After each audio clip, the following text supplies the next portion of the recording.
All right, guys. Injuries from the game. We had Richie James has an ankle sprain. He'll be day to day this week. We'll see out on Wednesday. Deebo Samuel had a hamstring strain. He'll be out this week, most likely with the Thursday night game. Most likely Green Bay also. And then Jeff Wilson had a high ankle sprain. He'll go on IR most likely later this week. Go ahead.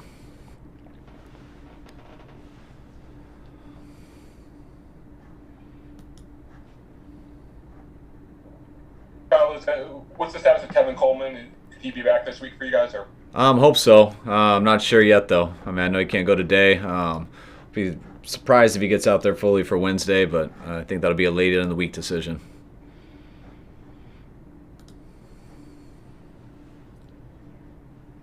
Hey Kyle, you almost take pride sometimes in your lack of kicking knowledge, but I wanted to get to the bottom of the Of what knowledge? Kicking. Oh, gotcha. kicker, puncher knowledge. They're getting to the bottom of the what's going on with the kickoffs. Why was Robbie Gould instead of Mitch kicking off on Sunday? We had a few reasons for it. Most of it's schematics, though. There's some differences in what they do and what we like about it. Tower thought it would give us some different stuff with the kicks that he wanted Robbie in there for, so we went with it. But that's as specific as I can get. Kyle, with you guys opening 2 roster spots today, it's safe to assume one is for the defensive end Willis. Do you know what that other roster spot will be used for? No, not exactly. We got a number of options coming through.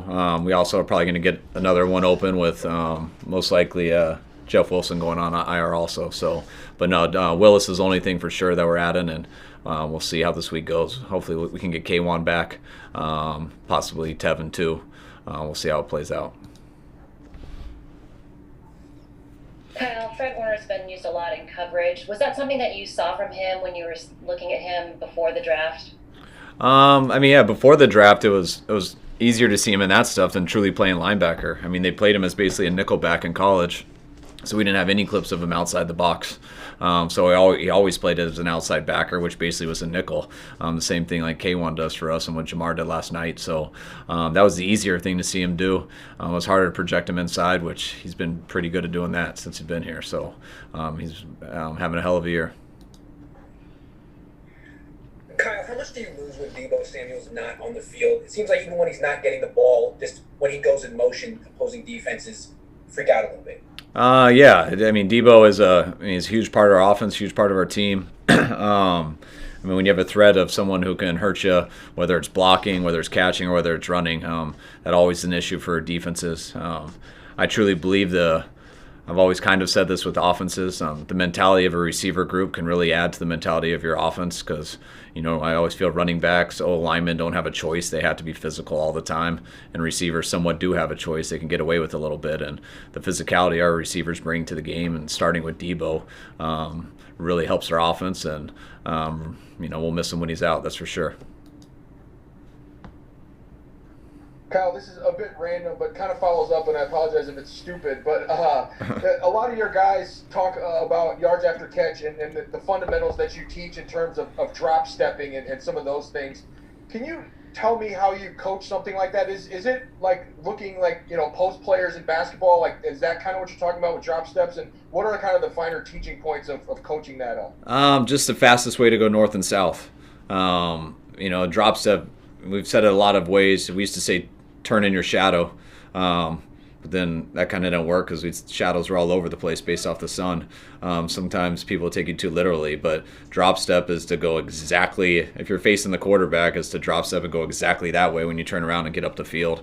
You get so many athletes from college who are used to diming people up and making moves and reversing the field, and it's very hard to do in the NFL. I mean, if you try it 20 times and you're really talented, you might get it once or twice, but you're usually only getting 3 yards after the catch when there's a chance to get 8, just going straight ahead. And so it's something we preach to everybody, regardless of what your skill set is. And I think our guys really have taken ownership of it. They watch each other do it, and I think they kind of all feed off each other. And we got some talented physical guys who don't mess around. They get up the field, and we feel the same as telling a running back. I mean, you don't sit and dance in the hole and try to make all these moves. You go north and south, and it's kind of how we try to coach people who catch the ball also. Kyle, you obviously haven't had a ton of production from Trent Taylor this year. I'm wondering, in your eyes, is he healthy? He's had big injuries last year and smaller ones this year. Is he healthy, and can you find ways to get him more integrated in the offense? Yeah, Trent is healthy, and I definitely could find more ways to do it. I got a lot of respect for Trent, and I have a lot of confidence in Trent. I thought he got a couple more opportunities earlier on in this year.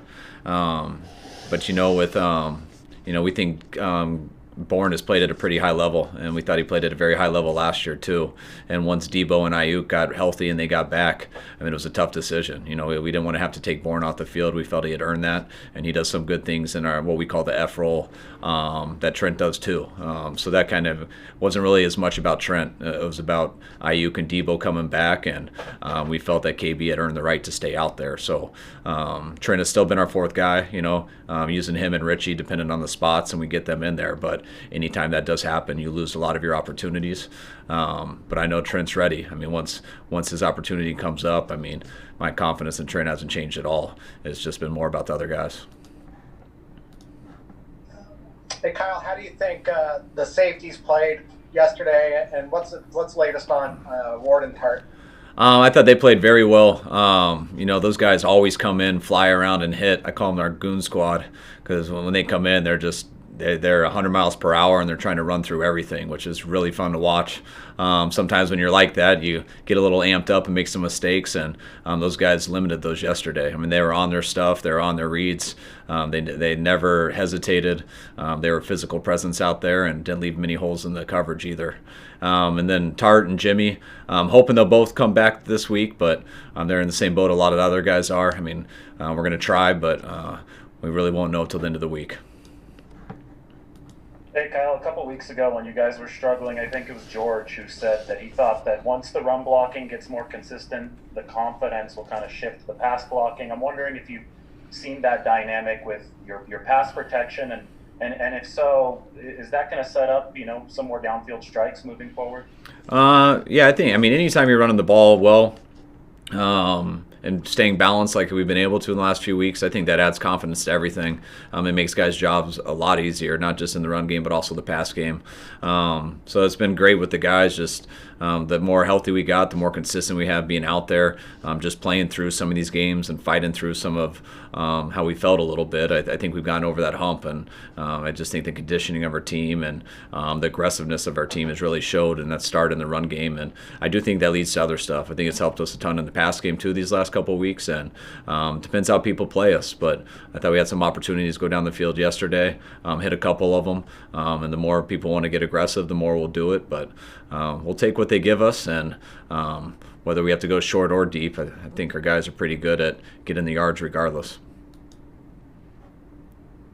Kyle, last year with Deebo, it seemed like early in the season, just getting him integrated into the NFL was sort of about getting him involved by, running plays or some gadget plays. And you did some similar things with Ayuk when he first started playing. Then obviously a 100-yard game yesterday, more throws downfield. How do you, what's your philosophy on altering your game plan to where you think receivers are in their development in terms of just getting them the ball and on those running plays or swing plays, whatever, and versus going downfield? I try to do whatever I think is going to work. I want to give the guys those run plays if we didn't think they were good at it. It's not like we just do that for everybody. That's a skill set those guys are good at and they can handle. So it makes it a lot easier for us. You're going to get the ball if you can do that, because the coverage and stuff doesn't matter. We can just hand it off to you. And when you can do that, it gives you more opportunities to make plays because you're touching it. But the more you can do in the routes, the more you're consistent at it, the more opportunities you get. And I think those guys are both. They're not there yet, but I think they're both getting better in a lot of ways. And I think they're both, Deebo, when he came in as a rookie, had to play a lot for us right away. And the more he played, the better he got at all that stuff. And it's cool when you have more resources than just running routes, because that's what allows you to be out there as you develop in other areas. A lot of receivers who come into this league, it takes them a while to develop how to beat NFL coverages and to beat man-to-man in the NFL. And these guys have been able to do it right away. But as you wait for them to reach their full potential, it's not hard having them out there because they can make so many plays in so many other ways, which allows us to keep them out there more consistently. obviously the NFL is so week to week, and if you guys have a bad performance in Seattle, you'll be back to stinking it again. But I mean, just not because you didn't have confidence in your team, but just because of the injuries and the way the Eagles and particularly Dolphins game went. Do you ever have like at least moments of doubt, like maybe this isn't the year for us? At any time during that stretch. I understand the challenges that happen just like everyone else does, and when you do have injuries and stuff, it's not like you get more confident. You understand that those are big issues, and you got to find a way to work around them. What I can honestly say in those two games, versus Philly and Miami, I thought there was a lot of things that I thought we did better than it seemed. Especially in the Philly game. I thought that was a game that we should have won, especially having the lead there in the fourth, and we ended up giving up a bad drive on defense where they got that go route and a couple quarterback runs, and I think we ended up having those 3 turnovers, one as a pick six and one in the red zone that just really cost us. And so I understood why we didn't win those games, but it wasn't anything to panic about. It was just frustrating. We let a game get away from us. I thought we should have won. And then the Miami game, obviously we shouldn't have won that game. We got blown out. And it was, as I've said a bunch, it was a very embarrassing loss. But when you watch that tape, and I wasn't trying to BS the players, there was a lot of things to be encouraged about. There were some things that I did like and that I thought we had got better at, and you saw some stuff that, guys, this isn't as bad as it seemed. And we're going to get better or worse from it if we sit here and we feel sorry for ourselves and start trying to point fingers and don't go to work. Then this Miami game will be the start of something that is going to be bad. But if you can look at the stuff we did good, and we can go to practice these 3 days and work on it and get better, not just to be where we were at, then I think we can surprise a lot of people versus the Rams. And that's why I was impressed with our guys. You never know how they're going to act until they get to practice. And that week I thought that Miami loss, it wasn't, like I've said, it didn't make us go harder, but it made guys really respond the right way. And I think that game made us a lot better. Well, the Seahawks seem to only play weird games, and they seem to always be in close games, and you have a lot of guys who've experienced that.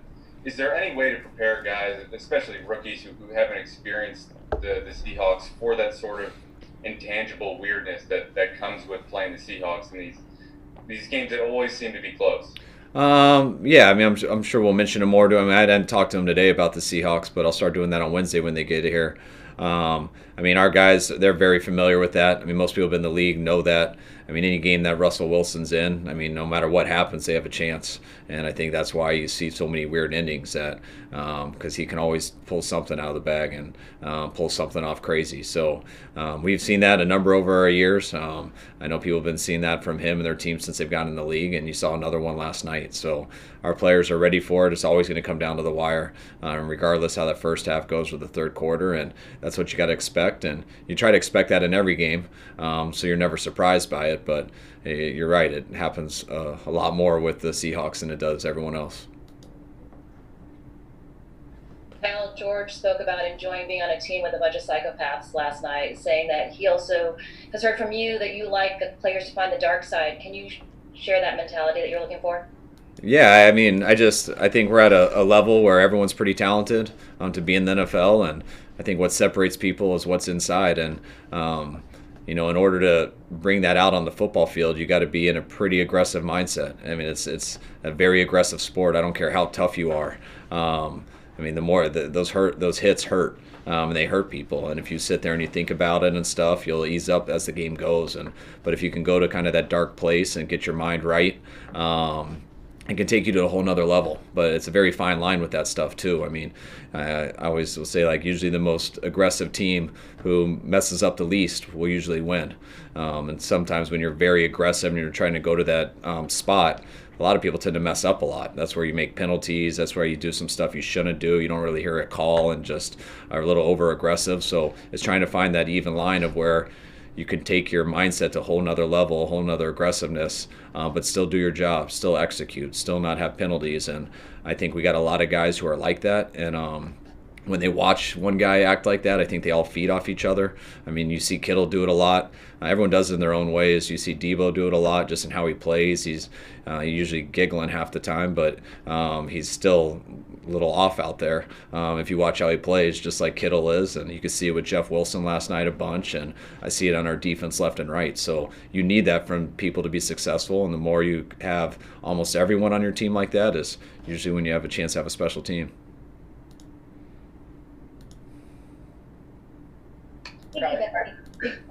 Piggybacking on that a little bit, which one of us is supposed to go? You're good. I see you. Okay. Piggybacking on that a little bit, one thing that's evident the last couple weeks is that the team is having a lot more fun, and of course winning is more fun, but I think that was something that seemed to be missing in the beginning of the season, especially with all the injuries. How important is that for a team to be successful? I think it is very important. I mean, but you said it. I mean, what you said is right. I mean, winning is fun, and so playing good football is fun. But in order to do that, you kind of got to embrace what sucks about it. I mean, just the grind every day, the physicality I was just talking about, going to practice and having to bang against a bunch of big guys when it's not going to count till Sunday, and that isn't always fun. That's why, you know, growing up, going to basketball practice was always a lot more fun than going to football practice. But there's something that you accomplish at the end of the week that is fun. But in order to get the most out of just the sport on a day-to-day basis, you have to fully embrace all of that to where it becomes fun. And I think our guys do that. I mean, a lot of guys, you got to fake it till it becomes real. But I think it is real with our guys. Our guys, we have football players who enjoy being out there. If we didn't have football, if you weren't able to play this season, I think most of our team would be sick. I think there's parts of it. I mean, everyone has a living and wants to support their family, but I think our guys really love what they do and love the game. And when that can show in your work and how you practice, and it shows on the field on Sunday, I think it inspires your teammates, it inspires your fans, it inspires everyone. And when you're inspired out there, you're going to play a lot harder. Kyle, you guys averaged 5.5 yards per carry on 36 attempts, and Jimmy was only hit once. I was wondering, do you think the offensive line is starting to gel just due to the lack of preseason, or what would you describe the reason for the last 2 weeks of how you guys have controlled the line of scrimmage? Is that just because they're playing with more confidence? I mean, I think it's how the games went. You know, I think in that Philly game and the Miami game, 2 games that they took a lot of bad pub over, which I totally understood.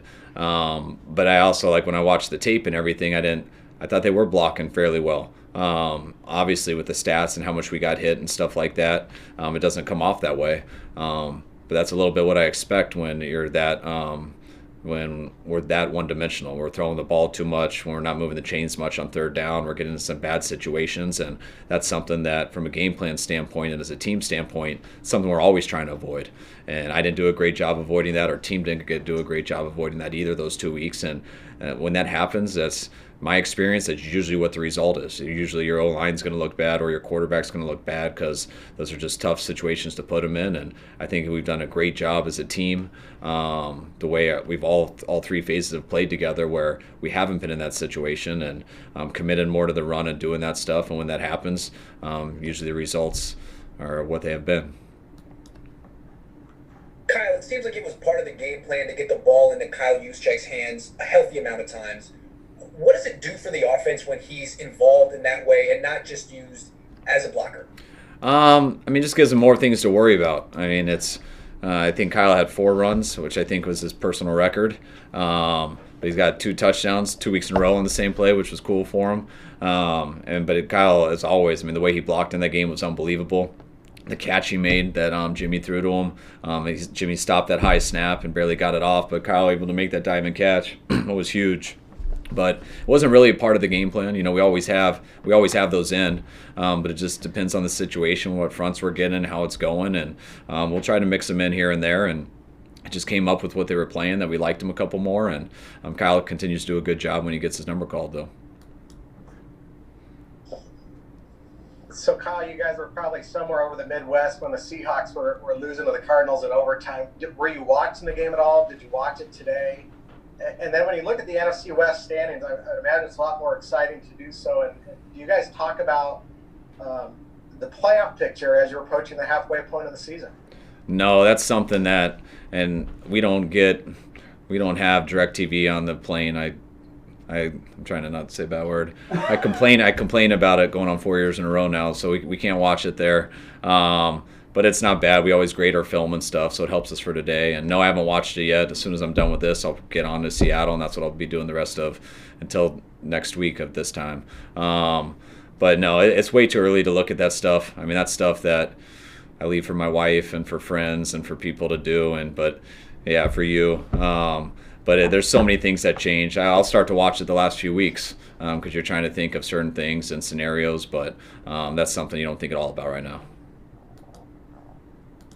Kyle, one more dark place question. George was saying that he remembers watching Pierre Garçon in 2017 get into his dark place before games. Was that something that Pierre was known for? And is that, one of the reasons why you sign a guy like Pierre when you're rebuilding a team in 2017 so that young guys like George can sort of see that transformation? It definitely is. It's a good question. I mean, Pierre is one of my favorite people I've ever coached in terms of what we're talking about right now. And he did that for us when I was in Washington like no other receiver I've been around. And the mentality he brought to our team. And I remember our 2012 year where we got to go to the playoffs and we were number one in the league in rushing and had a real good offense.